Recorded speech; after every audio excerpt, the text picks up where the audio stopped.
initials. طيب. بسم الله الحمد لله والصلاة والسلام على رسول الله وعلى آله وصحبه أجمعين. أما بعد, before we get into the questions, quick book I'll share with you guys. Peoples and Places of the Past. A nice book, alhamdulillah, I picked up from a used bookstore about a week ago. Hopefully you guys can see the size of this book. Huh? Sheikh Khan, this is... but fitting of a Khan. And as we said before, brothers and sisters, old used bookstores or antique stores or antique shops sometimes are the best places to find these types of jewels at a fraction of the cost. A fraction of the cost. I can't remember. I think this book was like, I don't know, less than $10 or something like that. It's ridiculous, right? And it's pretty much what? Beautiful condition except for the cover. So a book like this is definitely a must for a Hadith disciple, in which you have the ability to read and to look at the pictures and illustrations of peoples and places of the past. And obviously translate that to your Islamic knowledge and experience. The nations that were destroyed because of their shirk and kufr and their disobedience to Allah and their belial of their messengers. Naam? And how things remain and the things that Allah has blessed the man with to construct and to build without no major modern technologies is fascinating, without a question. All right? And Allah tells us in the Quran, Fasiru, Fasihu, travel in the earth, travel in the land, and look. You got to use what? Your eyes, all right? Allah surely knows best. In the back, let's make the deal even sweeter. Life in a castle, huh? What would you like to live in a castle in medieval Europe? Then we have milestones of world culture on the back. Mesopotamia, right? Temples of South China or South Asia. Whack it there. So, inshallah ta'ala, it's something that you can't lose if you get or if you have. And I'm sure there are many, many other books like this as well. Wallahu alam. As far as eating rum, raisin, ice cream, first question, what is the rule on eating rum, raisin, ice cream? I wouldn't advise with it. I would say don't eat it and stay away from it. Is it haram? Does it take the exact ruling of drinking rum? Allahu alam, if you can say that accurately. You can't get drunk no matter how many scoops of ice cream you have. Ma askara kathiruhu fa mil'ul kafi minhu haram. Okay, ma askara kathiruhu fa qaliluhu haram. Fi riwayat. The versions of the hadith that says if a lot of the drink causes you to get drunk, then a little bit of it is what? Unlawful. So, what's the problem we having just a cup of wine? What's the big deal? A Corona, right? With lime. It's not going to kill anybody, right? Just one thing's going to help me digest my food, brings people together, they laugh, they smile. What they have in Spain, what? Chardonnay, all types of stuff, right? White wine, blue wine on the airplane. The lady, the flight attendant, Allah, how many times she came by with that? The guy kept sticking out his cup, give me more. Allahul Musta'an. In the corner stores there, Jack Daniels. Whatever you want is there. So just a little drink. It's not going to kill nobody, right? I'm not drunk. I'm not beating up nobody. I'm not crashing no car. I'm not raping no women. I'm minding my business. What's the big deal? It's a drink. But if you have a second and a third, what will happen? And a fourth, what will what? What will happen? So Islam takes the best position, no doubt. The best position, the most thorough position against intoxicants, like no other religion or way of life. The best position. And that is to cut off the cancer. No, not to cut off the cancer, to prevent it from even landing. We're not cutting it off or cutting it out. We're not even allowed to come. So you can't have a little bit of alcohol if a lot of it can what? Cause the damage. And if that's not the case, then that's a valid argument. Why can't I have a cup of wine? No one is doing nothing bad, but it leads to a third, fourth, and now you have a problem. All right? So therefore, the ruling of drinking, eating something that causes intoxication in abundance, a small amount will be haram. So if you have 5 scoops of rum raisin ice cream, or 10 scoops, or a pint of ice cream, will you get drunk? And the same applies to the concept of beer battered fish and chips. and things like shrimp scampi. Well, can you get drunk from eating it? All right, what will happen if you have 5 pieces of fish? Will you get drunk? Will you get sick, or will you die if you just keep eating the thing? So I'm not necessarily saying that rum raisin ice cream is haram, but I wouldn't advise with it. Wallahu alam. Birmingham, UK. May Allah guide you sensei. How much time should a sister who aspires to marry diligent student of knowledge expect? Tight. What city is it from again? Birmingham, UK. Question is from Birmingham. Tight. May Allah bless the brothers in Birmingham. Jazakallah khair. Tight. How much time should a sister who is aspiring to marrying a real student of knowledge expect in a marriage? I mean, that depends on, brother to brother, man to man.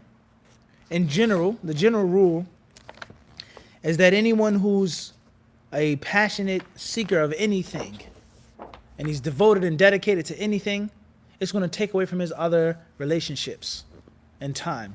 It's not just ilm. A person can be a musician, or a boxer, or a soccer player, and they're a serious soccer player. They got to travel, they got to train, they got to practice, they got to study and prepare. It's not like the normal 9-to-5 average working guy, honey, I'm home type of relationship, right? All right, so be mindful of that, especially something as demanding and something as stingy as ilm. And the only reason why you're seeking knowledge is to implement it and to call others to it. So dawah as well is also extremely demanding and stingy. So if you're going to marry someone who's a serious student of knowledge, is a self-respecting student of knowledge, not just someone who has the pocket pins, right? And the cap, the topi, and the white thobe. No, it's not about wearing a Kuwaiti thobe. Everyone understand this? But it's about scraping your knuckles, being a talib and reading the books until your eyes are red. All right? Not just how you dress, what you look like. So someone who's a serious student of knowledge, you have to know that his time is going to be limited. And if he becomes a scholar, if he becomes a caller to Islam, his time is going to be what? Limited. So if you agree with that, and you're willing to live with that, and it makes you happy, then alhamdulillah. Okay? But if you're unwilling to live that lifestyle, then I'll say this advice to everyone right now: don't play yourself. Don't play yourself. Don't go and marry a brother thinking it's going to be, glamorous lifestyle, and then you complain, and you want to khula, and you want to leave, and I don't want to live like this. I can't live like this. Don't play yourself, because you're only going to embarrass yourself in the long run. This person is still a student of knowledge after all of those years. They're still doing what they're doing, and then what type of Islam are you practicing and living? Why did you wear niqab and cover like that? For him or for Allah? You have to ask yourself. Don't embarrass yourself. So you have to know yourself. You have to know what you're getting into. Everyone understands what you're signing up for, and don't try to change a man. That's one of the most horrible pieces or things that I've seen people do. They get married and they try to change the person later on. Or I'm going to convince him to wear pants. I'm going to convince him to work a regular job. No. He's a serious student of knowledge, and that's what he's going to be, inshallah. If you accept that, alhamdulillah. And if you don't, move on to the next brother who wears skinny jeans or wears loose pants, and that's fine. He works, he comes home, and that's it. Alhamdulillah. But if you know that's someone's lifestyle, and that's what you sign up for, don't play yourself. That's my advice from the get-go. Everyone understand this? So therefore, it depends on the brother. Some students of knowledge are more serious than others. Some are more dedicated than others. And most importantly, it's about killing 2 birds with 1 stone. Perhaps you and your husband can study together. Perhaps your husband can take you to the lecture. Perhaps you can spend quality time with each other while he does his craft and his profession. Everyone understand this? And happiness and success is only from Allah. Wallahu alam.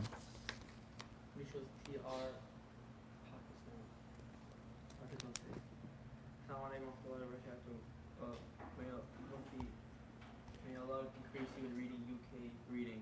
Mitchell NQ from Birmingham, UK. Thinking of your past sins when in study,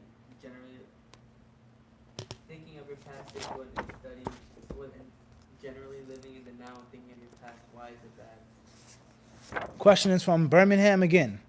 With regards to past sins and living in the now and in the present and not getting stuck in the past with regards to studying. Does it bother you or how to deal with it? Something like that? Question isn't that clear. At the end of the day, my advice to any student of knowledge is not to think but so much. as you mentioned in the question yourself, live in the now. Don't get stuck in the past, don't get stuck in the future.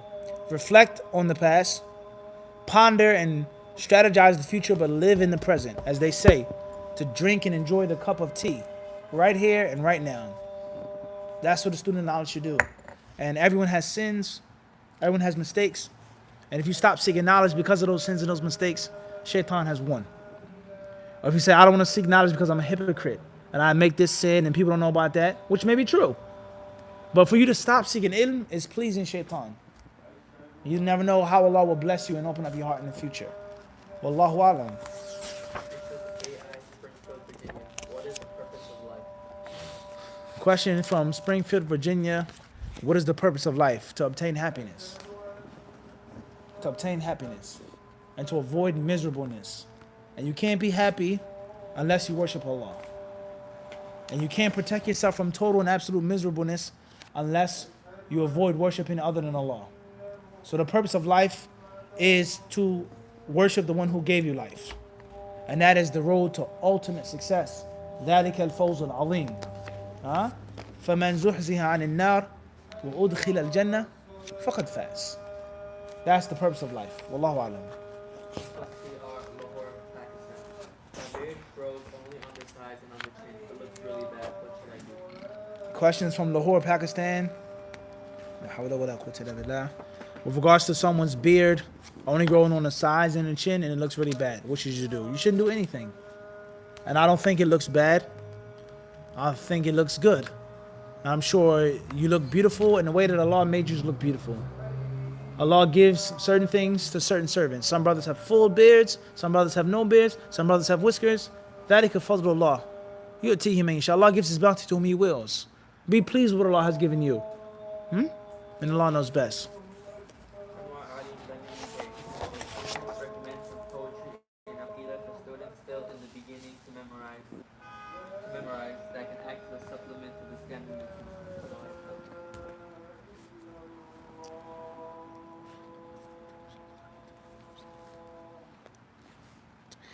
Advise student of knowledge who's a beginner with some poetry and aqidah to supplement the other books. Sulam al-Wusul of Hafidh Hakami is a tremendous book. Easy to be read, easy to be memorized, has explanations, a beautiful, easy, obtainable book. Sulam al-Wusul. Wallahu alam. Yusuf Ali, Detroit, Michigan.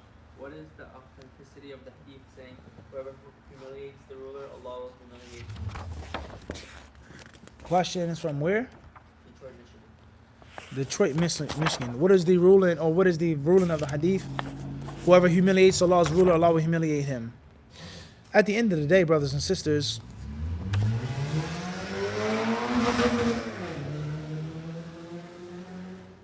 it's a well-known hadith among many other hadiths that talk about the Khalifa of Allah, the ruler that has been placed by Allah subhanahu wa ta'ala, obeying him. He who obeys him has obeyed Allah.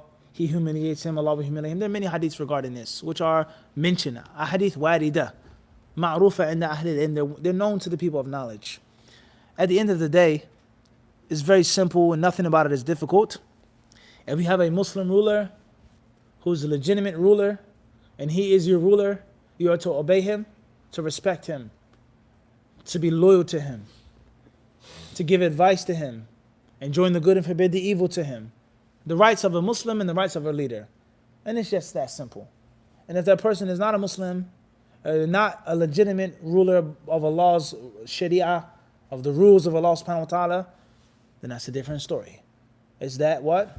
It's that simple. We don't mix apples and oranges. Everyone understand this? A person says that this ruler is not a Muslim. I don't believe he's a Muslim because of A, B, C, D, and E. You can't come along and say, Man ahana khalifatullah ahanahu Allah. Whoever humiliates Allah's caliph, Allah will humiliate him. And that's because the first brother does not agree and does not accept that this person is the khalifatullah. He says, I don't think this person is even a Muslim, let alone the ruler of God. Everyone understand this? Let alone my ruler. Everyone understand this? Or he's a Muslim, but he isn't a legitimate ruler. He's not proper. He's not doing what he's supposed to be doing. He wasn't placed how he's supposed to be placed. So the bottom line is that we have to understand is that there's a great deal of controversy regarding rulers and rulership, and people, they mix and they match things, and they abuse hadiths and they misuse hadiths, authentic or not. That's the hadha al-qasd. That's the most important thing here. Wallahu alam. It shows OS Country Club Hills, Illinois. If a sister braids her hair back, does she need to wipe between the braids/lines during wudu, or is it sufficient just to wipe the head without worrying if the water will reach in between? Where's the question from again? Country Club Hills, Illinois. Country Club Hills, Illinois. If a woman braids her hair, does she have to wipe between her braids or just wipe over her hair? Just wipe over her head. You don't have to wash between the braids. That's not mandatory at all. And Allah knows best. It shows AA Montreal, Canada. Assalamu alaikum, Shaykh. What is the proper understanding of the stone literally running away from Prophet Musa as he was bathing in the river, as narrated by Imam Bukhari? Questions where from? Where's Montreal, Canada. from Montreal, Canada. What's the proper understanding of the stone running away from Musa alayhi salatu wasalam, as it can be found in Sahih al-Bukhari? That he was washing, he took off his clothes, placed them upon the stone, and the stone, farra al-hajar, it ran away with his clothes. I don't understand the question. There is no proper understanding of it. Musa alayhi salam took off his clothes, placed them on the stone ran away. The Prophet sallallahu alaihi wasallam has told the truth. The hadith is authentic, there's no discrepancy, that's what it is. As the Messenger of Allah sallallahu alaihi wasallam, he told the man who was complaining about his stomach to drink honey. He drank the honey and his stomach got worse. فَزَادَهُ اسْتِطْلَاقًا. He got more and more sick, and he told him to drink the honey. And the Prophet, he told the man, he says, what? That Allah has spoken the truth and your brother's belly has lied. Your brother's belly has lied and Allah has spoken the truth. فِيهِ شِفَاءٌ لِلنَّاسِ. Allah says, it's a cure for men. So whenever the Prophet tells us about something, Allah tells us about something, and we know that it's factual information, that's what it is. It's just that simple. Wallahu ala kulli shay'in qadir. Allah has the ability for a man to walk on his face on the day of judgment. Waliyadu billah. Huh? And Allah has the ability to allow a rock to what? Run off as He wants it to be. Subhanahu azza wa jalla. Wallahu alam. This was AK Columbus, Ohio. I am lost with regards to starting to seek knowledge. Where do I practically start? I started memorizing Quran already. Question from Columbus, Ohio. Where do I start with regards to seeking knowledge? I'm lost. Get yourself a teacher. Get yourself someone who's been down the road and back. A muallim, an instructor. Inshallah ta'ala. Find someone to take you by the hand and show you the way. If you can't find someone, then watch HadithDisciple. Wallahu alam. Inshallah, that's the last question. Jazakumullahu khairan. It's time for the iqamah. Sallallahu alaihi wa sallam wa barak. Ala abdihi wa